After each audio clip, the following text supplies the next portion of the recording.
ခဲ့တဲ့နေပေါင်းများစွာကစိမ့်လန်းဆူပြင်းနေတဲ့တစ်တော်ကြီးတွေရဲ့ဘေးမှာအင်ဂျီတစ်လုံးစီးခဲ့ပါတယ်။အဲ့ဒီအင်ဂျီကတော့တာယာကုန်းဆိုတဲ့ရွာကြီးရဲ့အပြင်ဘက်မှာစီးခဲ့တာပဲဖြစ်ပါတယ်။အဲ့ဒီအင်ဂျီမှာတော့နွယ်နီးဆိုတဲ့မင်းမလလေးဟာမိဘနှစ်ပါးနဲ့အတူနေထိုင်ခဲ့တာပေါ့။နွယ်နီးဟာမိဘတွေနဲ့အတူစားပင်သောက်ပင်တွေစိုက်ပျိုးပြီးဘဝကိုပျော်ရွှင်စွာနေထိုင်ခဲ့ပါတယ်။ဒါပေမဲ့ကောင်းမကောင်းအကြောင်းမလှလို့နွယ်နီရဲ့မိဘတွေဟာအက်ဆီဒန့်တစ်ခုကြောင့်ကွယ်လွန်သွားခဲ့ပါတယ်။နွယ်နီဟာမိဘတွေမရှိတော့ပေမဲ့မိဘတွေရဲ့အမွေအနှစ်ဖြစ်တဲ့အဲ့ဒီအင်ဂျီကိုမစွန့်ခွာပဲတယောက်တည်းနေထိုင်ခဲ့တာပေါ့။ဒီနေ့မှာတော့မိုးတွေဟာသဲကြီးမဲကြီးကိုရွာလာခဲ့ပါတယ်။နွယ်နီရဲ့အင်ဂျီဟာလည်းဟောင်းနှွမ်းနေပြီးဖြစ်တာကြောင့်မိုးမလုံတော့ပဲခေါင်မိုးအပေါက်ကနေမိုးရေတွေစီးကျလို့လာခဲ့တာပေါ့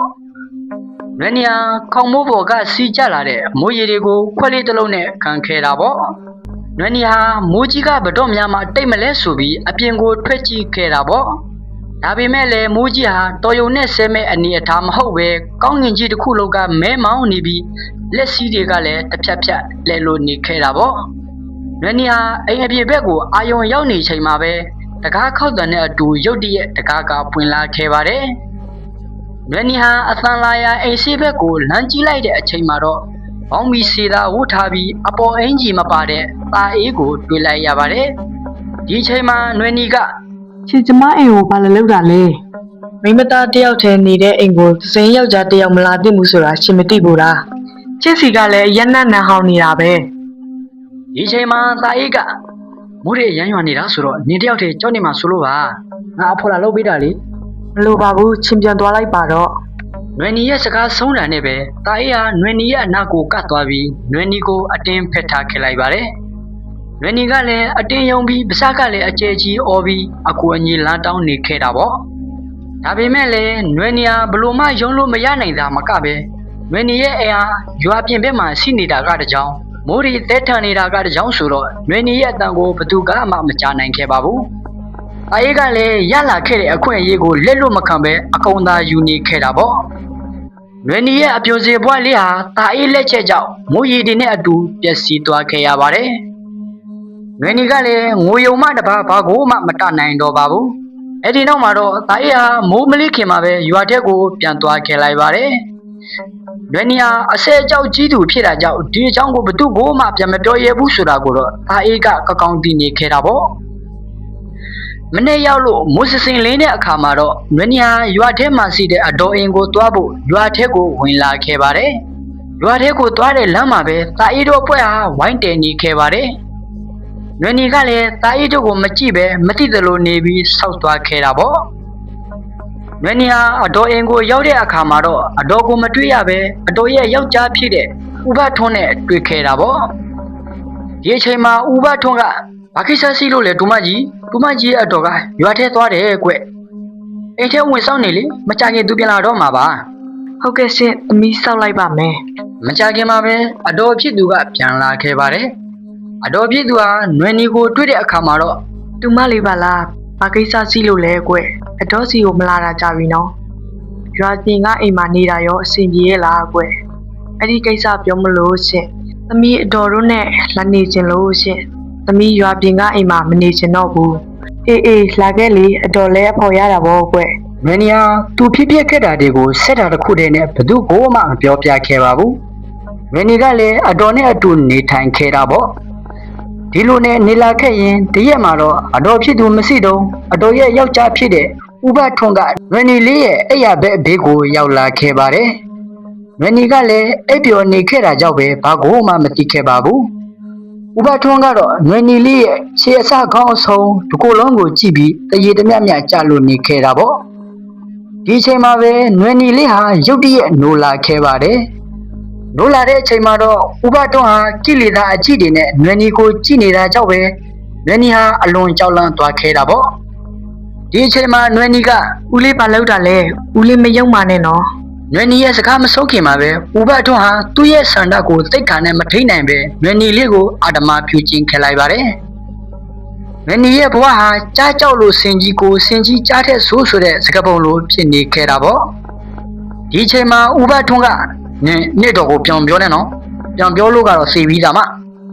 မ နွေနီကလည်းငိုယုံမတပါဘာမှမတနိုင်ခဲ့ပြန်ပါဘူးနွေနီဟာတစ်ချိန်မကနှစ်ချိန်တောင်ဒီလိုပြုတ်ကျင်တာခံရပြီးပြီမို့သူ့ဘဝကိုစိတ်နာလာခဲ့ပါတယ်လောကမှာလူကောင်းတွေမရှိတော့ဘူးလို့တောင်သူတွေးနေမိခဲ့တာပေါ့နောက်ဆုံးမှာတော့နွေနီဟာဒုက္ခတွေအင်းငိမ့်ရာဖြစ်တဲ့သာသနာပေါင်ကိုဝင်ဖို့ဆုံးဖြတ်ချက်ချခဲ့လိုက်ပါတယ်နည်းနည်းခင်ရောက်လာတဲ့အချိန်မှာတော့နွေနီလေးဟာရာသက်ပံယောဂီဝတ်ဖို့ဘုန်းကြီးကျောင်းကိုတွားခဲ့လိုက်ပါတယ်နွေနီဟာကျောင်းနိုင်ဆရာကိုတွေ့တဲ့အချိန်မှာတော့ရိုးရိုးသေးသေးထိုင်ချလိုက်ပြီးသူဟာရာသက်ပံယောဂီဝတ်ဖို့စောင့်တင်ခဲ့ပါတယ်ဆရာတော်ကြီးကလည်းခွင့်ပေးခဲ့တာကြောင့်နွေနီဟာယောဂီဝတ်ခဲ့လိုက်ပါတယ်အဲ့ဒီနောက်မှာတော့အတော်ဖြစ်သူဟာနွေနီစီကိုလိုက်လာခဲ့ပါတယ်အတော်ဖြစ်သူဟာဘာအကြောင်းကြောင့်ရုတ်တရက်ယောဂီဝတ်လိုက်ရတာလဲဆိုတာတွေကိုမေးမြန်းနေခဲ့တာပေါ့နွေနီကလည်းအပြင်လောကကြီးကိုစိတ်ကုန်လာပြီးအင်းငိမ့်ရာအမှန်ဖြစ်တဲ့သာသနာပေါင်ထဲမှာနေချင်လို့ယောဂီဝတ်လိုက်တာဖြစ်အောင်ပြန်ဖြေခဲ့တာပေါ့နွေနီဟာယောဂီဘဝနဲ့အေးအေးချမ်းချမ်းနေလာခဲ့ရင်ဒီနေ့မှာတော့ကန်ဆိုးမုံမောင်ကြမဲ့နှစ်ကိုရောက်လို့လာခဲ့ပြန်ပါတယ်ဒီဘဝမှာကောင်းမွန်မွန်နေခဲ့ပေမဲ့အတိတ်ဘဝဝတ်ကျွေးကံတွေကသူမအနောက်ကိုအရေးတစ်ခုလိုလိုက်နေခဲ့ပြန်ပါတယ်ဒီနေ့မှာတော့ဆရာတော်ကြီးနဲ့ကျောင်းကသံဃာတွေကဆွမ်းခံထွက်လို့နေခဲ့တာပေါ့ကျောင်းမှာကြံခဲ့တာဆိုလို့နွေနီနဲ့နာမကျန်းဖြစ်နေတဲ့ဂီလာနတ်ယဟန်တစ်ပါးပဲဖြစ်ပါတယ်နွေနီဟာနာမကျန်းဖြစ်တဲ့ယဟန်ကိုစွန့်ဖုံးပေးဖို့နဲ့ဆေးတောက်ဖို့အတွက်တွားပင်ခဲ့တာပေါ့ဦးစင်းလေးဘုရားစွန့်ဖုံးပေးဖို့ကြွားတော်မူပါဗျာနွေနီရဲ့အတန်ကိုကြားတော့ဦးစင်းလေးကလည်းလဲလျောင်းနေရာကနေထလာခဲ့တာပေါ့အဲ့အချိန်မှာပဲဦးစင်းလေးဟာနွေနီကိုတတိချာချာကြည့်ပြီးနွေနီရဲ့လက်ကိုလမ်းဆွဲခဲ့လိုက်ပါတယ်အဲ့ဒီအချိန်မှာနွေနီကအရင်ကဒီလိုကြုံတွေ့ခဲ့ရပြီးပြီမို့ဒါဘာသဘောလဲဆိုတာကိုကောင်းသိလို့နေခဲ့တာပေါ့အဲ့ဒါကြောင့်နွေနီဟာဦးစင်းလေးဘုရားဒီလိုမလုပ်ပါနဲ့မတင့်တော်ပါဘူးဗျာနွေနီဟာဘလို့ပဲပြောနေပေမဲ့ဦးစင်းလေးကတော့နွေနီရဲ့လက်ကိုမလိုခဲ့ပါဘူးဒီချိန်မှာနွေနီကပြောလို့မရတဲ့အဆုံးမှာတော့ဦးစင်းလေးရဲ့ရင်ဝါတက်တက်ကိုဖနှောက်နဲ့ပေါက်ခဲလိုက်တာပေါ့အဲ့ဒီနောက်မှာတော့နွေနီဟာအပြင်ဘက်ကိုပြေးထွက်သွားခဲ့တာပေါ့ဦးစင်းလေးကလည်းနောက်ကလိုက်လာပြီးနွေနီကိုကျမ်းမြေပေါ်ကိုတွန်းလဲလိုက်ပါတယ်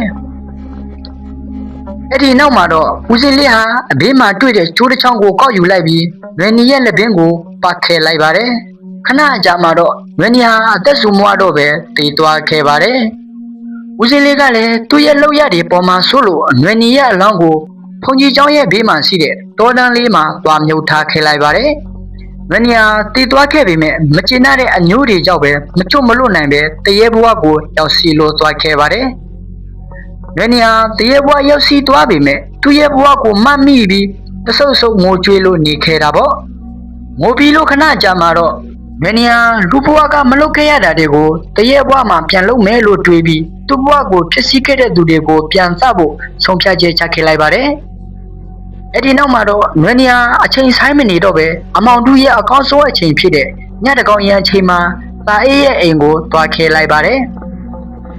တာအေးကလည်းအရက်သမားပြီးအရက်ပလင်းကိုဘေးမှာချပြီးအိပ်ပျော်လို့နေခဲ့တာပေါ့နွေနီကလည်းတာအေးရဲ့နောက်ကိုရောက်ချိန်မှာတော့အချိန်ဆိုင်မနေတော့ပဲတာအေးရဲ့လက်ပင်ကိုညှိပြီးတပ်ပြေးခဲလိုက်ပါတယ်အဲ့ဒီနောက်မှာတော့နွေနီဟာသူ့ရဲ့ဘဝကိုစော်ကားခဲ့တဲ့ဒုတိယလူဖြစ်တဲ့ဦးဘထွန်းရဲ့အိမ်ကိုတွားခဲ့ပြန်ပါတယ်ညတကောင်ရဲ့အချိန်ဖြစ်တာကြောင့်ဦးဘထွန်းတို့လင်မယားကလည်းအိမ်မောကြလို့နေခဲ့တာပေါ့အဲ့ဒီအချိန်မှာပဲတရက်မှနွေနီဟာဦးဘထွန်းရဲ့လက်ပင်ကိုညှစ်ခဲလိုက်ပါတယ်ဦးဘထွန်းရဲ့အော်တန်ကြောင့်နွေနီရဲ့အတော်ဖြစ်သူကလည်းနိုးလာခဲ့တာပေါ့အတော်ဖြစ်သူကနိုးလာခဲ့ပေမဲ့နွေနီဟာပုံမှန်မဟုတ်တဲ့အခြေအနေနဲ့ဦးဘထွန်းကိုစနေတာတွေ့တော့အတော်ဖြစ်သူကလည်းကြောက်ပြီးအပြင်ကိုပြေးထွက်သွားခဲ့ပါတယ်။နွေနီကလည်းအတန်ကြဲကြဲအော်နေတဲ့ဥပထွန်းကိုခေါင်းနဲ့ဖိပြီးတာပြေးခဲ့လိုက်ပါတယ်။အလိုနဲ့နောက်ဆုံးကြံတော့တဲ့တယောက်ကတော့ဦးစင်းလေးပဲဖြစ်ပါတယ်။နွေနီကလည်းကလက်စားချေဖို့အတွက်ဘုန်းကြီးကျောင်းကိုတွားခဲလိုက်တာပေါ့။ဘုန်းကြီးကျောင်းကိုရောက်တော့ကျောင်းပြင်ဘက်မှာဆင်းကြံဆောက်နေတဲ့ဦးစင်းလေးကိုနွေနီကတွေ့သွားခဲ့ပါတယ်။ဦးစင်းလေးကလည်းဒီကိုယ်လုံးတွေးတွေပင်နေတဲ့နွေနီကိုတွေ့တော့နင်နွေနီမဟုတ်လားနင်ကသိသွားပြီမဟုတ်လားသွားငါစီကထွက်သွားတရမနွေနီကလည်းအေးဟုတ်တယ်ငါကတည်သွားပြီဒါပေမဲ့မကောင်းတဲ့သူတွေကိုပြန်ခေါ်ဖို့ငါလာခဲ့တာပဲဦးစင်းဖြစ်ပြီးမကောင်းမှုပြုတတ်တဲ့နင့်ကိုဒီနေ့ငါကလေးစားချိန်မရမယ်ငါတမင်လို့တာမဟုတ်ပါဘူးဟာမတော်တဆလက်လွန်သွားတာပါဟာ ဒီချိန်မှာပဲနွယ်နီဟာဦးစင်းလေးကိုခြေထောက်နဲ့ကန်ထဲလိုက်ပါတယ်ဦးစင်းလေးကလည်းမြေပေါ်ကိုလဲကျသွားခဲ့တာပေါ့ဒီချိန်မှာနွယ်နီကဦးစင်းလေးရဲ့ရင်ဘတ်ကိုခြေထောက်နဲ့နင်းပြီးတပ်ပြေးခဲ့လိုက်ပါတယ်ဦးစင်းလေးကလည်းအသက်ဆူမွားတော့ပဲអော်ပြီးတော့တည်သွားခဲ့တာပေါ့ဦးစင်းလေးရဲ့အော်တန်ကြောင့်ပဲကျောင်းတိုင်ဆရာတော်ကြီးကလည်းသူတို့စီကိုရောက်လာခဲ့ပါတယ်ကျောင်းတိုင်ဆရာတော်ကြီးရောက်လာခဲ့ပြီမဲ့ဦးစင်းလေးကတော့ပြန်လွန်တော်မူသွားခဲ့ပြီပဲဖြစ်ပါတယ်တရားမနွယ်နီကလည်းဆရာတော်ကြီးကိုမြင်တော့တူးတုပ်ထိုင်လိုက်ပြီးလက်အုပ်ကလေးချီထားလိုက်ပါတယ်အဲ့ဒီနောက်မှာတော့တရားမနွယ်နီဟာသူ့ရဲ့ဘဝဖြစ်ကြောင်းကုန်စင်ကိုမျက်ရည်များစွာနဲ့ဆရာတော်ကြီးကိုစောက်တင်ခဲ့လိုက်တာပေါ့ဆရာတော်ကြီးကလည်းနွယ်နီလေးကိုတရားရည်အမြိုက်စီတိုက်ကြွေးခဲ့လိုက်ပါတယ်နွယ်နီကလည်းတရားတော်ကိုတည်တည်ချာချာနာယူပြီးတာတုခေါ်ကတရေဘဝကနေကျွတ်လို့ပျောက်ကွယ်သွားခဲ့ပါတယ်နောက်တနေ့မနေ့မှာတော့ဆရာတော်ကြီးနဲ့ကျောင်းကတန်ဃာတရားနွယ်နီလေးရဲ့ရုပ်အလောင်းကိုပြန်ဖော်ပြီးကောက်မုံမုံမြေမြုပ်တင်ကြိုပေးခဲ့လိုက်ပါတယ်ဒီဆက်လမ်းလေးကိုကြည့်ပြီးမကောင်းမှုပြုတဲ့သူတွေကမကောင်းရလမ်းကိုတွားကြရမှာပဲဖြစ်ပါတယ်